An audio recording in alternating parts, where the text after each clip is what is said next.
You have stacked 500 gallons of bottled water in your garage. You look at that plastic mountain and feel safe, thinking you have bought yourself time. But when the grid goes dark and panic sets in, that mountain of water is going to kill you faster than if you had nothing at all. Congratulations, you just played yourself.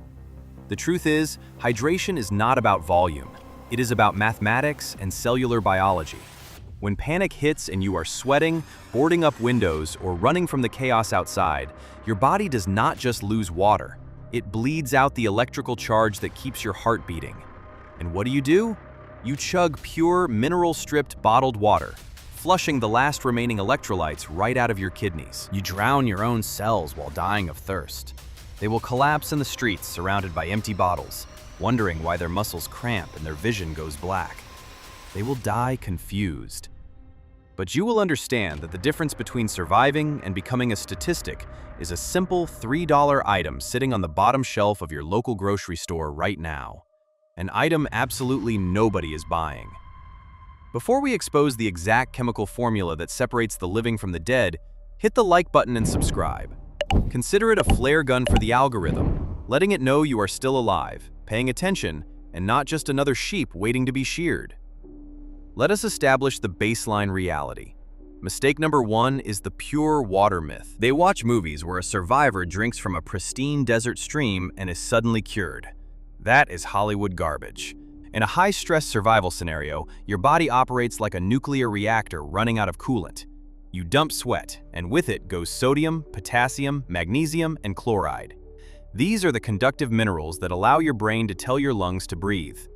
When you replace lost fluid with empty water, you dilute the remaining minerals in your bloodstream. This triggers a biological disaster called hyponatremia. The science here is brutal. Osmosis dictates that water moves from areas of low to high solute concentration. When your blood becomes diluted from chugging pure Aquafina, that water rushes into your cells to try and balance the equation. Your cells swell, your brain tissue swells inside your skull. You get a headache, vomit, and slip into a coma. They will mistake it for exhaustion or heat stroke. It is not. It is cellular drowning by their own hand. The fix is changing the electrical conductivity of the water you have. This brings us to rule number 1 of fluid mechanics. You do not drink water, you drink a solution. Not those neon-colored sports drinks packed with high fructose corn syrup designed for teenagers. You need the raw chemical compounds that dictate human physiology. Sodium and potassium. Walk past the panicked masses fighting over bottled water to the untouched baking aisle. Down on the bottom shelf, next to regular table salt, is a tiny cylinder of salt substitute, branded as light salt or no salt. Inside that cheap cardboard shaker is pure, uncut potassium chloride. When the world ends, potassium chloride is worth its weight in gold. The human cell operates on the sodium-potassium pump, the engine of your existence. Sodium lives outside the cell, potassium inside. When a nerve fires or a muscle contracts, they swap places. If you only have table salt, sodium chloride, you fuel half the engine. You will still cramp, and your heart will palpitate under extreme stress. They will eat spoons of plain salt and wonder why their chests feel tight and legs refuse to move. You, on the other hand, will have the missing half of the equation. By combining table salt, your secret stash of potassium chloride, and a tiny amount of sugar, you create an oral rehydration solution that matches the exact osmotic pressure of human blood. The sugar is a biological key. Glucose activates a transport protein in the intestines that pulls 1 sodium ion and 1 water molecule into the bloodstream. Without it, water just sits in your gut, making you bloated. With sugar, hydration is injected directly into your vascular system. For $3, you have bought an endless supply of intravenous fluids. But chemistry means nothing if you do not know when the environment is secretly robbing your fluids. Mistake number 2. They think dehydration only happens under a blazing sun. When the power grid fails in November or a winter storm locks them inside, they stop drinking. They wrap themselves in blankets and think their water reserves are safe because they are not sweating. This is lethal ignorance. They do not understand insensible fluid loss. Every time you breathe in a cold or arid environment, you are robbed blind. The air you inhale is dry. The air you exhale is fully saturated. Your lungs act as a relentless humidifier, vaporizing water directly from your bloodstream.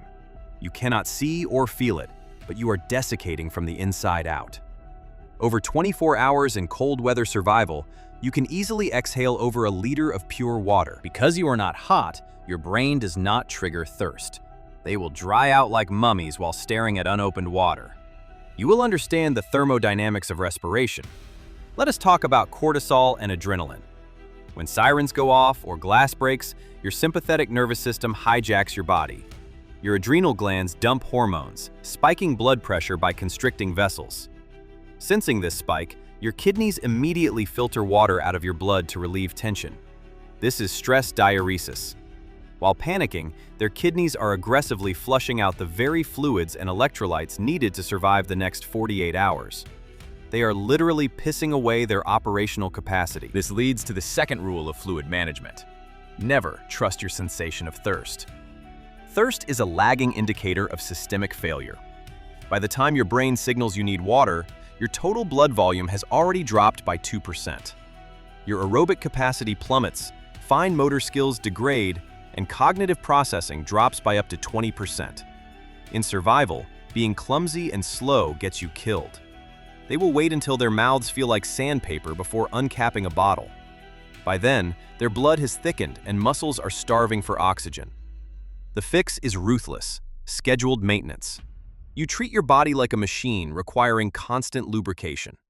You microdose the osmotic solution throughout the day, bypassing the delayed thirst mechanism. You maintain your cognitive edge while they stumble around in a dehydrated fog. Mistake number 3, the ultimate lie of basic survival training. When taps run dry, they will scoop murky water from a retention pond, boil it, and think they conquered nature. They have just brewed a lethal, toxic tea. Boiling kills parasites, but it vaporizes pure water as steam, leaving behind concentrated heavy metals, motor oil, and pesticides. They will drink that chemical soup and wonder why their kidneys are shutting down. You will understand that urban water sources are chemical minefields. Method number 2 of urban hydration. Filter from the inside out. Look at your house as a pre-plumbed reservoir. While they risk their lives for antifreeze-laced gutter water, you have 40 to 80 gallons of pristine water locked inside your hot water heater. But water sitting in a metal tank for years is osmotically dead. If you chug it straight, you dilute your blood again. You must run it through a basic carbon filter to strip rust, then immediately treat it with your electrolyte matrix. You resurrect dead water into a biological asset. If forced to scavenge, remember that in a collapsed society, a river is an open sewer filled with raw waste and medical byproducts. They will fill their canteens and contract dysentery. If you must pull from nature, pull from the source, spring heads, uncontaminated rainwater, or solar stills. And every single drop must be fortified. Water is merely the delivery mechanism. The payload is the electrolytes. Mistake number 4. Misunderstanding the link between starvation and hydration. When food runs out, they will hunker down, assuming their bodies will adapt as long as they have bottled water. But in normal society, you chew and swallow your daily electrolytes. Your food is your battery charger. When you stop eating, you sever your supply of sodium and potassium. When you lack carbohydrates, your body burns glycogen. For every gram of glycogen, it binds 3 to 4 grams of water. As your starving body burns glycogen, it floods your bloodstream with water, which your kidneys quickly flush out, taking your last traces of potassium and sodium with it. They will drink pure water to replace the fluid, diluting their remaining electrolytes. Hypokalemia sets in. Without potassium to tell the heart muscle to relax, it simply locks up. They will be perfectly hydrated by volume, and their chests will seize. Method number 3, biochemical rationing. You preemptively replace the minerals your starving body hemorrhages. Do not leave that cardboard shaker of salt substitute in a damp garage to turn into a useless brick. You will engineer your survival packets long before the sirens sound. Measure half a teaspoon of table salt, a quarter teaspoon of potassium chloride, and 6 teaspoons of sugar. Seal this precise mixture inside watertight mylar pouches and distribute them through your gear. Each packet calibrates 1 liter of osmotically dead water into a medical-grade IV equivalent. When forced to move, you will not haul heavy, sloshing water bottles. You will carry lightweight filtration bladders and your engineered packets. You will source water on the move and instantly weaponize it. You will be fast and efficient while the masses collapse under the weight of their own ignorance. The final mistake, the fatal disease of consumerism. They believe survival can be purchased online. When the grid fails, they will look at their expensive gear and wait for the equipment to save them. But gear is useless without the physiological engine to run it. An advanced filter scrubbing radiation means nothing if your heart goes into fibrillation from potassium deficiency. When they load up 80-pound bug-out bags, doubling their metabolic heat, they will march away sipping pure water. Within 12 hours, hyponatremia will degrade their cognition. Apathy will set in, and they will become casualties of their own ignorant momentum. You are preparing to operate as an autonomous biological entity in a hostile environment. Your body is a chemical reactor you must actively manage. Comfort is the absolute enemy of survival. That $3 cylinder of salt substitute is the ultimate symbol of this divide. To them, it is a dietary restriction. To you, it is the fundamental key to cellular respiration. The dependent mind requires a system to function. When those fragile systems vanish, they shatter. The independent mind thrives in the absence of the system. You use cheap, overlooked compounds to force your biology to comply with your will. When you buy chemicals by their elemental names, you strip away the shiny packaging of civilization and look at the raw code of the human animal. Go look at your massive mountain of plastic water bottles. Realize it is nothing but raw solvent waiting to flush the life out of your cells. It is a ticking clock. Now go to the store, walk past the panicked crowds, and spend $3 on the potassium chloride they are ignoring. Calculate your ratios, mix your powder, and seal it up. When the panic sets in, hydration is not about who has the most water. It is about who knows the math. They will drink themselves to death trying to feel normal. You are going to drink a mathematically perfect solution and step over them. Good luck.